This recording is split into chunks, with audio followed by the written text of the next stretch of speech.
e nós vamos orar. Colossenses 2,14 diz assim: Ele cancelou o registro de acusações contra nós, removendo-o e pregando-o na cruz. Senhor nosso Deus e Pai, mais uma vez nós entramos na Tua presença, Senhor. Agora, Deus, para pedir a Tua graça e a Tua direção. Tu sabes, ó Deus, que de nós, que de mim, Senhor, eu não tenho nada, Senhor. Todavia, Deus, eu clamo, Senhor, a Ti pela Tua misericórdia. Que o Senhor possa falar conosco através da Tua palavra, revelando, Senhor, a Tua palavra a mim, Senhor, e a cada um de nós, cada um dos meus irmãos, Senhor. Pai, é no nome do Teu Filho amado Jesus Cristo, Senhor, que nós Te pedimos, que nós Te clamamos e nós Te rogamos, Senhor. Fala conosco, Senhor. Sempre reconhecendo, Deus, a Sua soberania, sempre reconhecendo o Teu poder, reconhecendo, Deus, as nossas fraquezas, falhas e pecados. É o que nós Te pedimos e Te agradecemos, no nome do Teu Filho amado Jesus Cristo. Amém. Amém, igreja? Nós estamos já há alguns meses na carta aos Colossenses, e a última fala nossa, nós terminamos o capítulo de número 1. E hoje nós vamos adentrar o capítulo de número 2. A divisão desse capítulo é a seguinte: uma pessoa, não uma filosofia.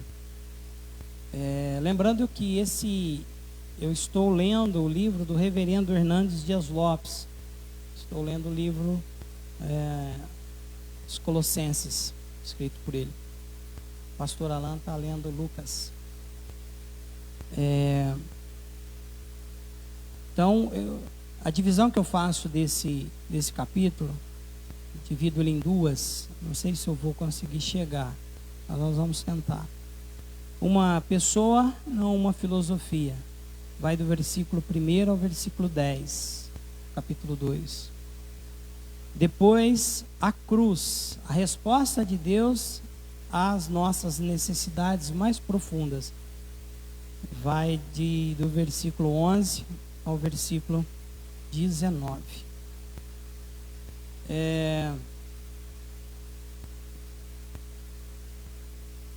Nesse capítulo de número 2, Paulo vai continuar a defender o seu ministério, ele vai continuar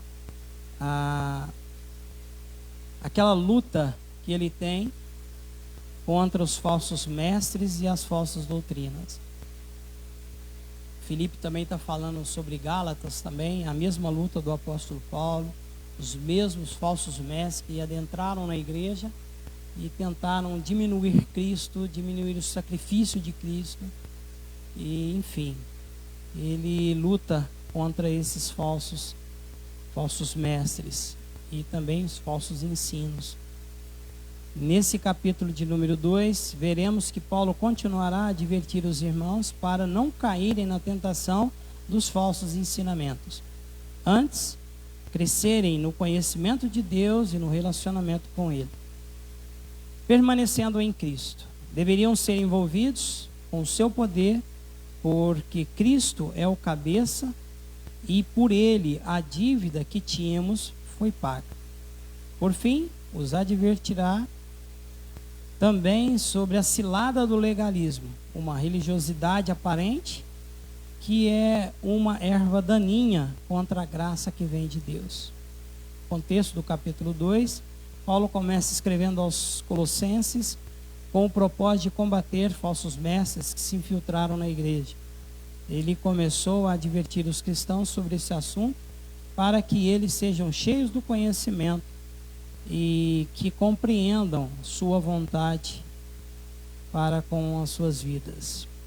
O apóstolo Paulo, não só no capítulo 2, a gente vai observar, no capítulo 1 também a gente observou, Paulo vai falar muito sobre conhecimento, né? Ele vai falar muito sobre sabedoria, e esses falsos mestres, eles adentraram de uma maneira muito sutil dentro da igreja, e eles tentaram trazer outros ensinos,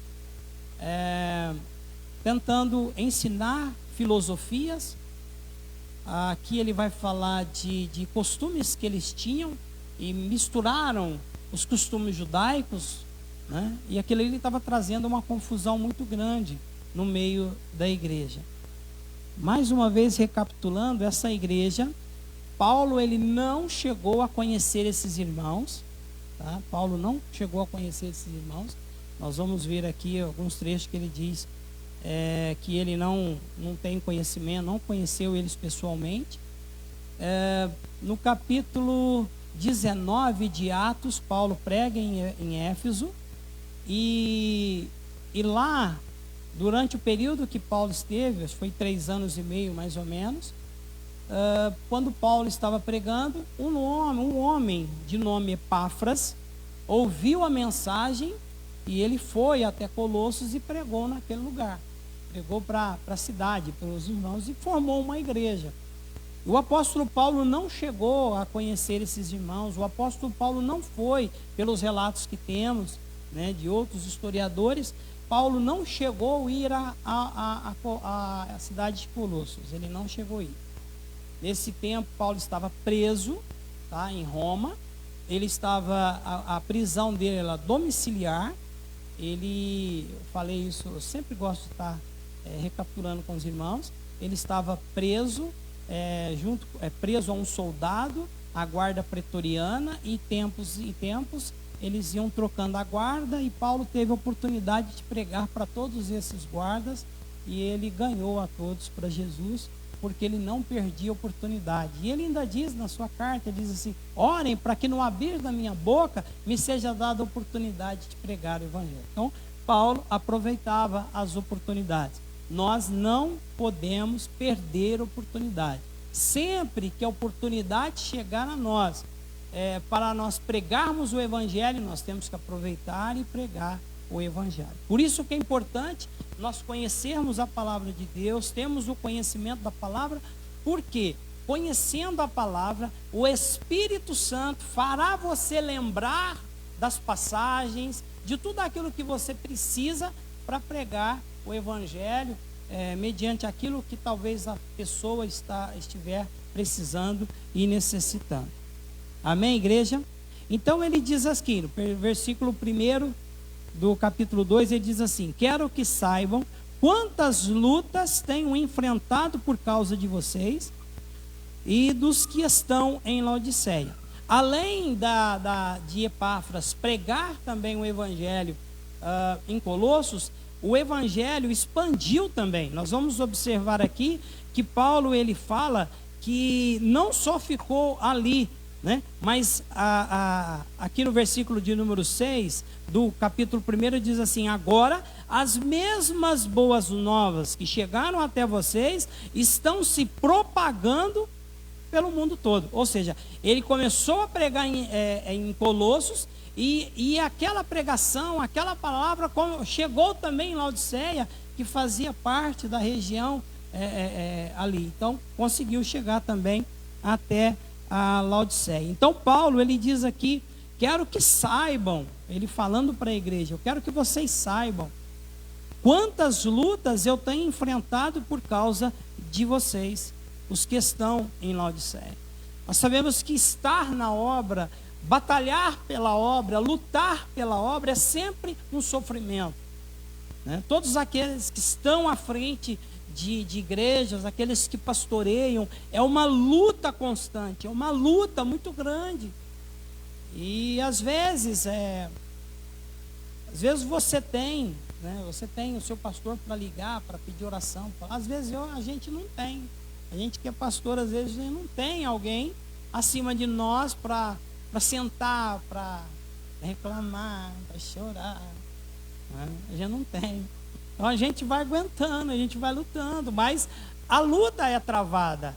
Estar servindo a Deus, servir a Deus é uma luta constante, mas é uma luta com sabor de vitória, porque nós lutamos, nós pelejamos, e o Senhor ele nos dá a vitória, porque Ele conhece a cada um de nós e sabe do que nós estamos precisando, daquilo que nós estamos necessitando. Quando o Senhor Jesus disse: no mundo tereis aflições, é uma realidade, todos nós padecemos. Servir a Cristo, servir a Deus é pagar o preço. Tem pessoas que não querem pagar o preço, ele quer viver a sua vida, quer ver a sua vidinha medíocre, sabe, não servindo ninguém, não adorando ninguém, vivendo uma vida de qualquer jeito. Mas nós que adoramos ao Senhor, que servimos ao Senhor, primeiramente a gente tem a quem pedir, nós temos a quem clamar. Amém, igreja? Nós temos a quem clamar, nós temos a quem pedir. Então nós pagamos o preço, porque nós sabemos que lá no fim, naquele grande dia, nós estaremos eternamente com Deus. Segundo Jeremias diz: então verás a diferença. Eu amo esse versículo. Então verás a diferença entre quem serve e quem não serve a Deus. Aqueles que servem a Deus estarão na glória. Aqueles que não servem a Deus, aqueles que não quiseram nada com nada, serão separados para o fogo eterno. É a palavra de Deus, não sou eu que digo, é a palavra que diz. Então Paulo diz: olha, quero que vocês saibam quantas lutas tenho passado. No versículo de número 1 ainda, ele diz assim: e por muitos que não me conhecem pessoalmente. Então, no versículo 7 e 8 do capítulo 1, ele diz assim: vocês aprenderam as boas novas por meio de Epáfras. Então ele está dizendo aqui, eu não conheci vocês, eu não preguei para vocês, mas Epáfras fez isso, Epáfras pegou, Epáfras foi um missionário, um grande missionário. Então Paulo diz aqui, e por muitos que não me conhecem, que eles sejam encorajados e unidos por forte laços de amor e tenham plena certeza de que entendem o segredo de Deus, que é o próprio Cristo. Então ele diz assim, que sejam encorajados. Todos nós precisamos ser encorajados. Nós precisamos todos os dias ser encorajados. E sempre vai aparecer alguém para você estar encorajando. Às vezes você está precisando do encorajamento, mas você está encorajando outros. Eu acredito que já aconteceu isso com você. Você está precisando ser encorajado, aí aparece um irmão numa situação pior do que a sua, e aí você vai encorajar o seu irmão. Mas você está precisando. Só Deus sabe do que você está passando. Só Deus sabe das lutas que você está enfrentando. Mas às vezes aparece alguém para você encorajar. E aí você então encoraja essa pessoa. Olha, pode crer no Senhor, pode confiar no Senhor. Deus, Ele é maravilhoso, Ele vai te abençoar. E às vezes você está lá: Jesus, eu estou precisando de um encorajamento. É dessa forma. E assim nós vamos seguindo. E ele diz aqui: unidos por fortes laços de amor. No capítulo 1, Paulo vai falar muito das qualidades dessa igreja, e ele vai apelando para essas qualidades. Era uma igreja que tinha muito amor, e uma igreja que tem amor, ela cuida uns dos outros. Sim ou não? Ela cuida uns dos outros. O irmão está padecendo, o irmão está precisando de algum auxílio, o irmão está precisando de alguma coisa, ele se preocupa com ele, ele lembra de orar por ele. Quem sabe às vezes ele liga para ele para saber como ele está. Isso é unidos por laços de amor. O amor de Cristo foi plantado no nosso coração, e nós temos que deixar fluir esse amor. Nós precisamos disso.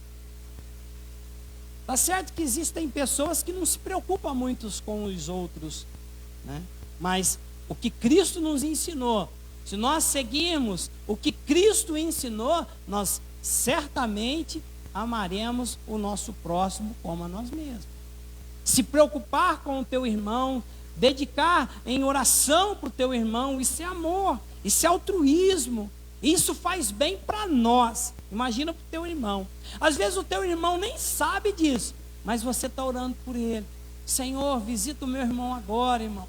Deus, ajuda ele, socorre ele. O Senhor é provedor, o Senhor é protetor. Nós estamos aqui nas terças-feiras e sempre aparecem os pedidos de oração e nós estamos orando para pessoas que muitas vezes nem sabem, mas a gente está intercedendo por pessoas. E são muitos os pedidos, são listas de pedidos que têm chegado a nós. Então Paulo, ele apela para esse forte laço de amor e que eles pudessem ter a certeza de que entendem o segredo de Deus. As coisas, o falso ensinamento e a doutrina que era pregada era para algum grupo, para um grupo seleto, para algumas pessoas.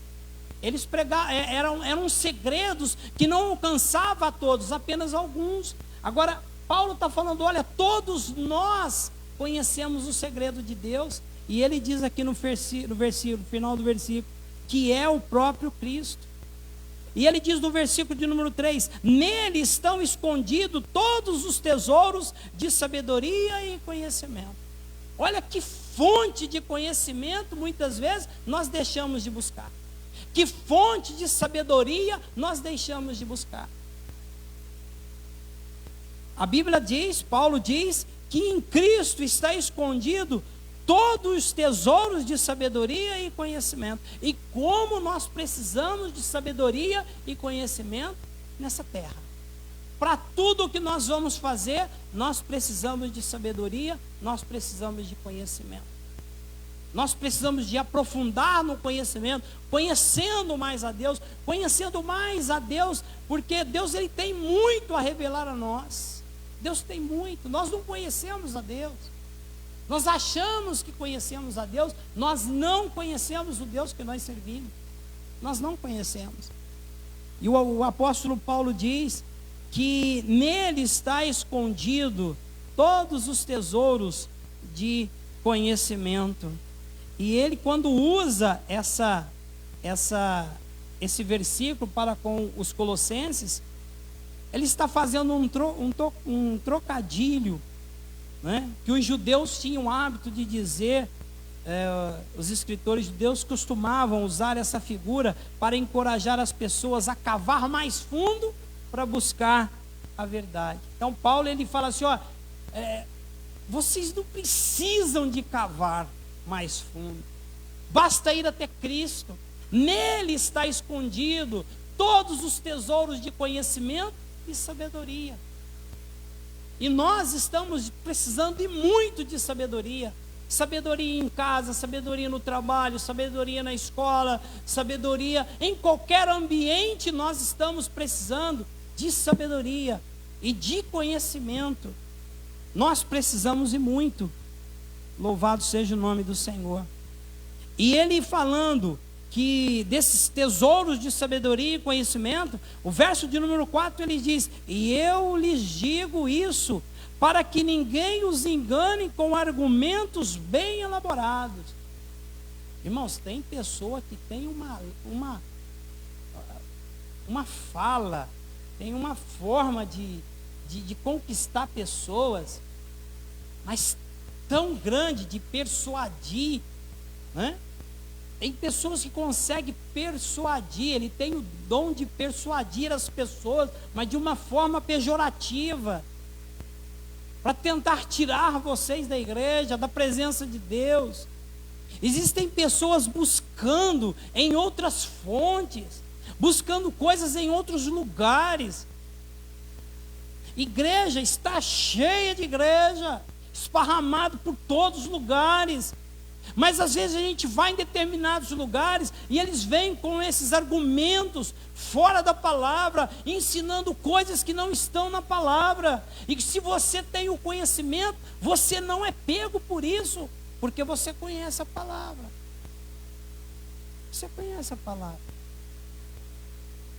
Eu disse aqui na minha última fala que eu estava ouvindo uma mensagem do reverendo Augusto Nicodemos. Ele estava justamente falando sobre isso, que na maioria dos lugares que você vai frequentar, você precisa de fazer alguma coisa para ganhar alguma coisa. E é errado isso. Nós não precisamos de fazer nada, nós já ganhamos, nós já recebemos. O que nós fazemos é para agradecer a Deus pelaquilo que recebemos. Eu não preciso de fazer sacrifícios, que nem muitos lugares fazem sacrifício. Para quê? O maior sacrifício já foi feito por Cristo por mim. Eu não preciso de fazer isso. E às vezes as pessoas ficam tentando montar um verdadeiro... são lugares que montam coisas que não precisa daquilo. Agora, se Cristo é suficiente para mim, para que eu vou atrás disso? Me fala. Para quê? E ele bate muito em cima dessa tecla da suficiência de Cristo. Toda vez que ele fala, olha, vocês não deixem ser enganados por esse povo. Ele está tentando colocar filosofias, eles estão tentando colocar costumes no meio de vocês, mas Cristo é suficiente para nós. Eu não preciso de mais nada. Eu não preciso de mais nada. Eu não preciso de ouvir o culto no domingo, ouvir a mensagem no domingo, e na segunda eu vou buscar como é que fala? Certeza? Aprovação, sei lá. Confirmação. Precisa. Cristo é suficiente para mim. Louvado seja o nome do Senhor. Pois embora eu esteja longe, meu coração está com vocês. Em outras traduções, porém, estando longe do Espírito, mas presente no corpo. Longe do corpo, mas presente no Espírito. Paulo está dizendo que eu estou longe de vocês, mas o meu Espírito está junto com vocês. O meu Espírito está junto com vocês. Eu estou junto com vocês em oração, em intercessão por vocês, louvando a Deus pela vida de vocês. Eu acredito que o desejo do apóstolo Paulo era chegar até essa igreja, para falar face a face com essa igreja, porque sabemos das lutas que Paulo enfrentou estando longe. Imagina, você está sei lá quantos quilômetros, mais de 1000 quilômetros aí, porque Filipenses dava mais ou menos 1000 quilômetros, foi que Epafrodito enfrentou para levar uma oferta até Paulo em Roma, mais ou menos 1000 quilômetros. Então Paulo está vendo a necessidade, ele está vendo o sofrimento de Epáfras, está vendo a luta de Epáfras, mas ele não pode estar lá. Ele não pode. Tem que ser através de carta. Ele gostaria de estar pessoalmente. Ele gostaria de lidar com eles pessoalmente. Sabe o que eu aprendo aqui? Valorizar estar na presença do Senhor. Valorizar estar nos cultos, servindo a Deus, adorando a Deus. Nós vivemos 2 anos de pandemia que nós ficávamos em casa, e aquela angústia, aquela coisa, aquela vontade de vir para a igreja, e nós não podíamos. E hoje nós temos, graças a Deus, condição de estarmos servindo a Deus e adorando. Isso é muito bom. Às vezes cansados, às vezes o físico está cansado, mas eu careço disso. Eu preciso dessa aproximação, eu preciso de estar buscando ao Senhor. Eu preciso disso. Louvado seja o nome do Senhor. E eu me alegro de que estejam vivendo como devem, e de que sua fé em Cristo seja forte. Novamente ele apela, no capítulo 1, ele vai falar sobre a fidelidade daquele povo. Ele vai falar sobre a fé daquele povo. E ele apela para isso. Ele apela para essa fé. Olha, que vocês realmente possam viver, e devem viver com a sua fé em Cristo. Que a sua fé em Cristo, ela se fortaleça a cada dia. Que a nossa fé se fortaleça a cada dia. E nós precisamos, nós não podemos duvidar em momento algum. A nossa fé, ela tem que ser forte todos os dias. Nós estamos vivendo momentos difíceis. Cada dia que passa, cada ano que passa, as coisas vão ficando piores. Mas a nossa fé em Cristo continua firme e inabalável. Nós não andamos por vista, segundo a palavra, nós andamos por fé. Nós olhamos para a cruz, nós olhamos para Jesus, autor e consumador da nossa fé. Ainda falando sobre aqueles que enganavam, né? O alerta do apóstolo Paulo, Salmo 120, versículo 2 diz assim: livra-me, Senhor, dos mentirosos e dos enganadores. Livra-me, Senhor, dos mentirosos e dos enganadores, porque eles estão aí, eles estão dentro das igrejas, eles estão tentando destruir a igreja de Cristo, eles estão tentando tirar você da presença do Senhor, eles estão tentando diminuir Cristo, porque quando eu fico inventando coisas para alcançar alguma bênção, alguma coisa, eu estou diminuindo Cristo, porque o sacrifício maior ele já fez. Eu não tenho que caminhar dar 7 passos, não sei do que. Eu não preciso desse tipo de coisa. Cristo, ele é suficiente para mim. Vocês notam que para atrair o público precisa de algo palpável. Precisa de algo palpável. Qual a diferença, eu pergunto para a igreja, qual a diferença de orar por imposição de mãos com óleo ou sem óleo? Qual a diferença? Com óleo acontece mais rápido? Sim ou não? Não tem diferença. Não tem. Vocês percebem? É a nossa fé. É aquilo que nós alcançamos. É aquilo que nós... Deus ele está pronto a nos ajudar. Lembra da palavra de quinta-feira? Quem esteve aqui vai lembrar da palavra que o pastor Alan trouxe. Por isso que é bom conhecer a palavra. O centurião chegou e falou: não, o senhor não precisa ir lá na minha casa não. Basta uma só palavra para o Senhor curar meu escravo, meu servo. Basta só uma palavra. Irmãos, eu gosto muito desse versículo, e eu tenho orado esse versículo: Senhor, basta só uma palavra, basta só um comando seu. Ah, mas fulano está assim, está assim, está assim. Basta só uma palavra, só um comando de Deus, basta. Basta só um comando, uma palavra de Deus, seja curado. Acabou. Ah, mas está me dando trabalho, eu não estou aguentando. Basta só uma palavra de Deus, chega.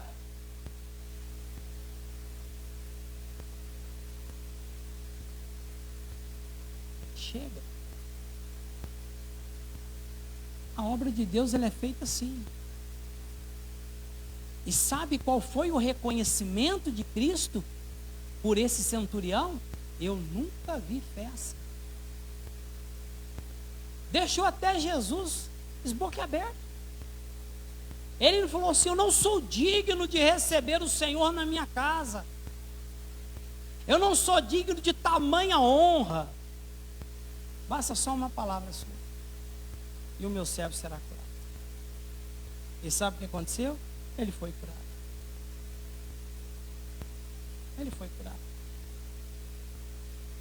Então é assim que nós servimos a Deus. É assim que nós cremos no Senhor. Louvado seja o nome do Senhor. A partir do versículo de número 6, ele diz assim: e agora, assim como aceitaram a Cristo Jesus como Senhor, continuem a segui-lo. Isso aqui é uma palavra para mim, é uma palavra para você. Agora nós vamos seguir a Cristo, independente de qualquer problema, tá? Independente de qualquer adversidade, independente de qualquer luta que vai vir sobre você. Você aceitou Ele? Aceitou a seguir? Então segue Ele firme. E honre o nome dEle. Honre o nome dEle. O apóstolo Paulo fala, não vou lembrar agora que passagem que ele fala, mas Paulo tinha medo de envergonhar a Cristo. Paulo tinha. Ele tinha esse cuidado para não envergonhar a Cristo. E o que a palavra fala sobre aqueles que envergonham a Cristo? Eles serão envergonhados. Aquele que envergonha a Cristo será envergonhado. Então, seguir a Cristo é uma maravilha, é muito bom. E Paulo está falando aqui agora, como vocês aceitaram a Cristo como Senhor, continuem a segui-lo. Segue Ele aí. Ele vai ajudar a vocês, Ele vai fortalecer a vocês, Ele vai dar sabedoria a vocês, Ele vai guardar vocês, Ele vai proteger vocês, mas segue firme Ele. Amém, irmãos? Louvado seja o nome do Senhor. Seguindo aqui, versículo de número 7.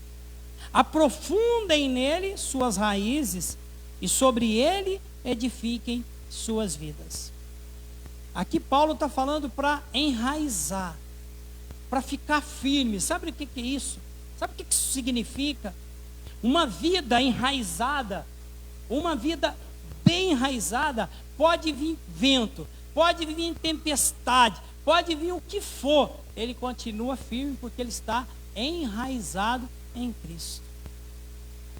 Pode vir a luta que for, ele está enraizado em Cristo. E é engraçado não. O Senhor, Ele conhece a minha vida e conhece a sua vida. Ele sabe qual de nós estamos enraizados ou não. Ele sabe. O ensinamento para mim e para você é para a gente enraizar cada vez mais. De que maneira? Buscando mais, orando mais, consagrando mais, lendo mais, aprendendo mais. Nós vamos enraizando em Cristo. E isso vai trazer um fortalecimento para as nossas vidas. E aí quando chegar a hora, quando chegar aquela luta na minha vida ou na sua vida, nós vamos estar firmes. Muitas pessoas têm perguntado para mim do Saulo, como que o Saulo está? Bom, eu olho ele, aparentemente para mim ele está bem.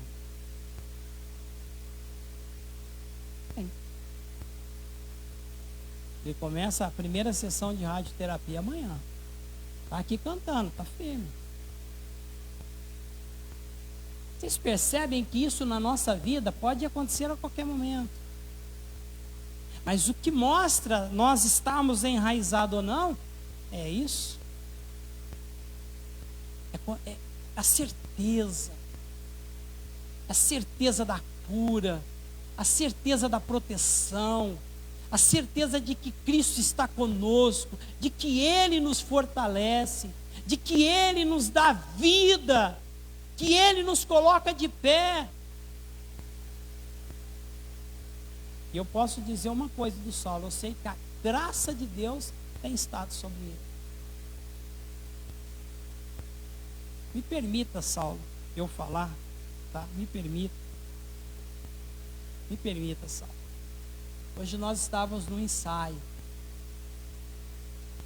E o Saulo estava cantando.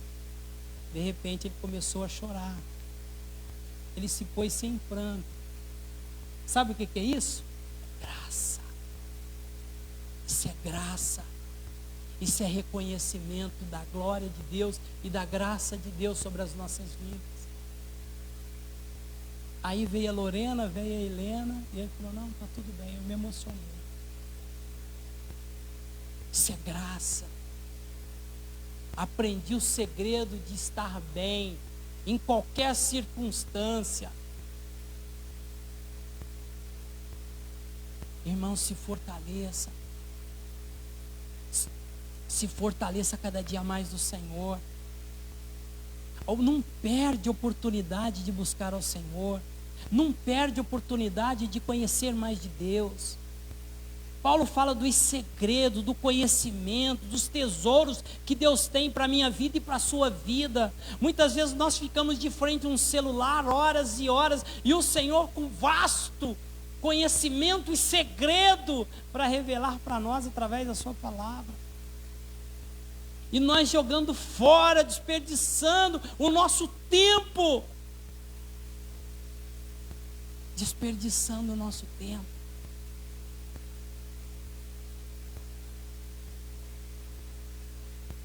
Louvado seja o nome do Senhor.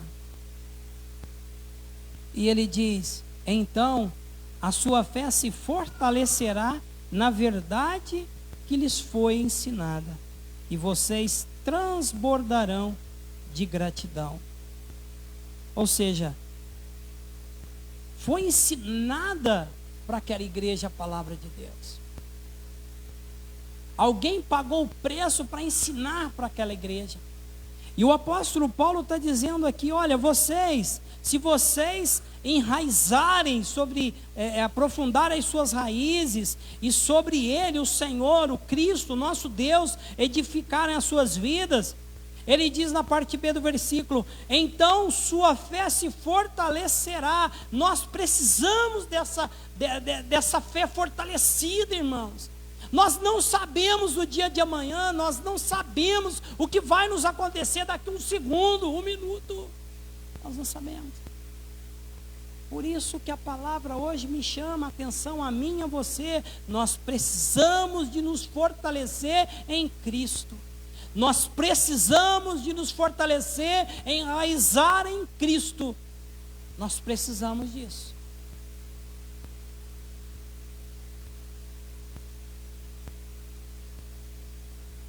E vocês transbordarão de gratidão. Ou seja, essa gratidão, à medida que o Senhor ele vai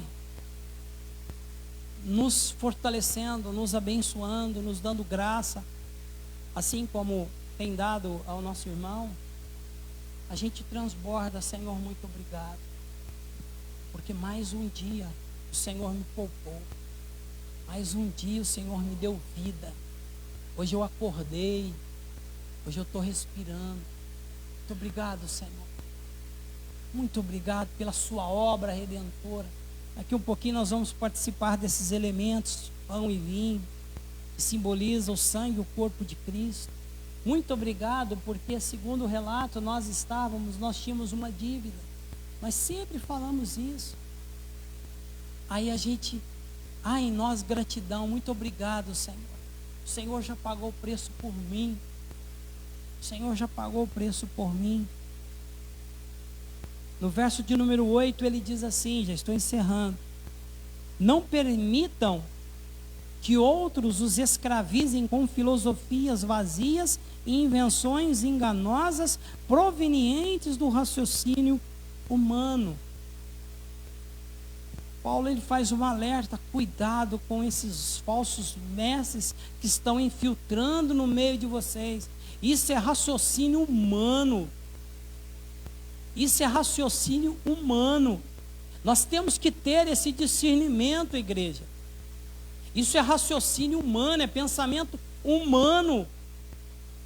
O que nós temos que fazer é ensinar a palavra. É algo espiritual que nós precisamos. Algo que trabalha dentro de nós, que move dentro de nós. Ele está trazendo um alerta: olha, tome cuidado com essas filosofias vazias, com essas invenções enganosas.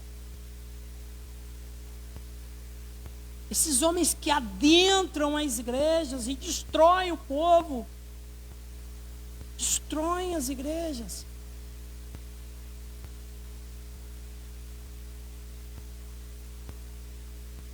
Se nós temos o conhecimento, nós não somos pegos, porque nós conhecemos.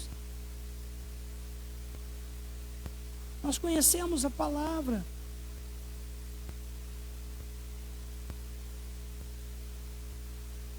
Com base nos princípios espirituais desse mundo, não em Cristo. Pois nele habita o corpo humano, toda a plenitude de Deus. Ele faz um paralelo aqui a respeito de Cristo. Toda a plenitude de Deus habitou no Filho. É a partir do versículo de número 15 do capítulo de número 1. Ele é a imagem do Deus invisível, Ele é supremo sobre toda a criação. Pois por meio dele todas as coisas foram criadas, tanto no céu como na terra. Ele exalta Cristo diante das filosofias que aqueles homens estavam trazendo e colocando. Cristo, Ele é supremo, Cristo é o único, Ele é o único. Não há outro Deus além de Cristo, não há Deus além do nosso Deus, não há outro. Tudo foi criado por meio dele e para ele. Verso 17 do capítulo 1: Ele existia antes de todas as coisas e mantém tudo em harmonia. Esse é o Deus que nós servimos. Ele mantém tudo em harmonia. E a preocupação do apóstolo Paulo era de trazer conhecimento à igreja, de fortalecer o conhecimento e a sabedoria para eles não caírem nessas ciladas. Não caírem nessas ciladas.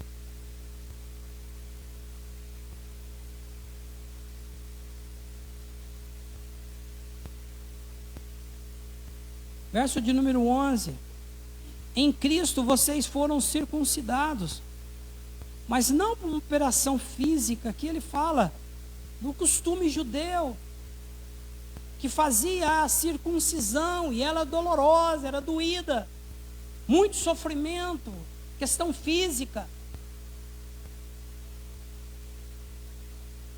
E ele diz: olha, vocês não passaram por essa circuncisão, mas sim a espiritual, na qual foi removido o domínio da natureza humana. O Senhor nos libertou do pecado. O Senhor nos tirou das trevas e nos colocou na sua maravilhosa luz. Antes nós pecávamos deliberadamente. Nós pecávamos todos os dias, nós errávamos todos os dias, mas agora não. Agora não. Nós não deixamos de pecar. Nós continuamos pecadores, porém uma diferença: nós temos um advogado junto ao Pai, diz a palavra. Nós erramos sim, nós pecamos sim, mas nós corremos aos pés do Senhor e clamamos pela tua misericórdia. E esse reconhecimento, irmãos, todos nós temos que ter das nossas fraquezas e falhas. Nós não somos super-homens, nós não somos super-humanos. Nós somos falhos, nós erramos, nós pecamos sim. Mas segundo João: filhinhos, não pequeis, mas se pecardes, lembrai-vos que tem um advogado junto ao Pai. Nós temos aquele que intercede por nós. Uma coisa é você viver uma vida de pecado, outra coisa é você viver uma vida, às vezes errando e pecando, mas não uma vida no pecado. Porque enquanto nós estivermos aqui, quanto mais nós buscarmos ao Senhor, quanto mais nós santificarmos as nossas vidas, mais distante do pecado nós vamos estar. É assim que nós temos que fazer. E a palavra de Deus nos diz lá em Hebreus que sem essa santificação ninguém verá o Senhor. Nós precisamos santificar as nossas vidas todos os dias. Todos os dias, desde o momento que nós levantamos até o momento que nós vamos deitar e nos recolher. É uma luta constante. Aquilo que eu não quero, eu faço. O apóstolo Paulo fala. Uma luta da carne, do espírito. Mas aquele que você alimentar mais vai prevalecer. Se você alimentar o seu espírito, você vai sobressair, você vai vencer. Se você alimentar a sua carne, você vai ser derrotado todos os dias. E se você alimentar o seu espírito, você vai se fortalecer cada dia mais. Amém? Nos coloquemos de pé.